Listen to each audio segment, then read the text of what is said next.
ఎట్లేం పని చేస్తాయే ఈ చెట్ల బిడ్డ ఈ చెట్టు పేరు దీన్ని తగిరేజ్ చెట్టు అంటారు. తగిరేజ్ చెట్టు అంటే ఇట్లా కాయలు పొడుగా ఉంటాయి. అయితే ఎద్దుకు ఒడుచుకొని పుండు అవుతుంది, పురుగులు పడతాయి, ఆ గబ్బు వాసన పడుతుంది చూడు పుండు. ఆ పురుగులు తాగకపోతే ఈ చెట్టుని ఆ ఏరు దిగకుండా వీకాలి.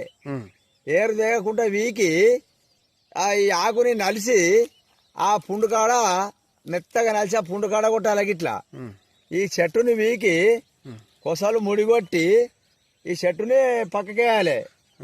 పక్కకేసి ఆ ఎద్దుని ఒక 2 రోజుల దాకా ముట్టద్దు మనం.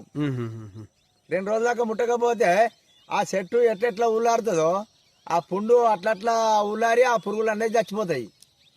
అసలు చెట్టు తగిరే చెట్టు, ఆ చెట్టు అంటే విలువ లేదు, చెట్టు దున్నెత్తా అంటావా? ఈ చెట్లుని ప్రేమతో పెంచుకుంటాం మేము. ఇవన్నీ మొత్తం కసిర పొదలు లెక్క పొదలు కాదు బిడ్డ, ఇది నంబర్ 1 చెట్టు. ఈ మందు చెట్టు, అది ఉట్టి చెట్టు కాదు. మూగ జీవాలకు పనిచేస్తుంది ఇది పురుగులు పడితే.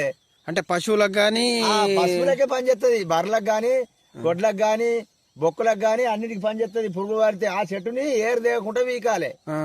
ఏరు దేగకుండా వీకి కొసలు ముడిగొట్టి పక్కకేయాలి. ఆ చెట్టు ఎట్లా ఉల్లారితే అట్లా పురుగులు తెస్తాయి, పుండు మానుతుంది. అంటే దంచుడా మళ్ళీ తీసుకపోయి? దంచు లేదు, చేతనే నలిసి ఆ ఎద్దుకు గాయం ఎక్కడైతే ఆ గాయంలో కొట్టాలి. కొట్టినామనుకో ఆ ఎద్దును ఒక 2 రోజుల దాకా ముట్టద్దు మనం. ముట్టకపోతే ఆ పురుగులు అన్నది ఈ చెట్టు ఉల్లారినా కానీ ఆ పురుగులు చచ్చిపోతాయి, పుండు మానుతుంది. అటువంటి చెట్టు అయితే దీన్ని దుంతానంటావు నువ్వు. దున్నకు చెట్లు ఉండని ఒక 10 చెట్లు ఉంచు, ఒక మూలకు ఉంచు 10 చెట్లు. ఎందుకంటే మనకు పనిచేస్తాయి బిడ్డ, ఈ చెట్లు ఖరాబ్ చేయొద్దు. ఇది టైరేజ్ చెట్ట? తగిరేజ్ చెట్టు అంటారు దీన్ని. ఇదేనా? అదే. ఇంత మంచి పని చేస్తుంది మరి నాకు తెలియదే.